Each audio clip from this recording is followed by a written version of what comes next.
Untuk yang selanjutnya ini adalah tari edukasi, nggih, pembelajaran terbaru dari Bapak Menteri Pendidikan yaitu 7 kebiasaan anak Indonesia hebat.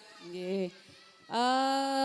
Tentunya Bapak Ibu sampun membimbing putra putrinya toh nggih, nek ning dalam kebiasaan anak Indonesia sekarang yaitu ada 7. Yang pertama bangun pagi, ngaten. Bangun pagi untuk beribadah. Begitu juga seterusnya. Nanti bisa ditanya putra-putrinya di sekolah sudah diberikan jurnal khusus untuk melatih sejak dini.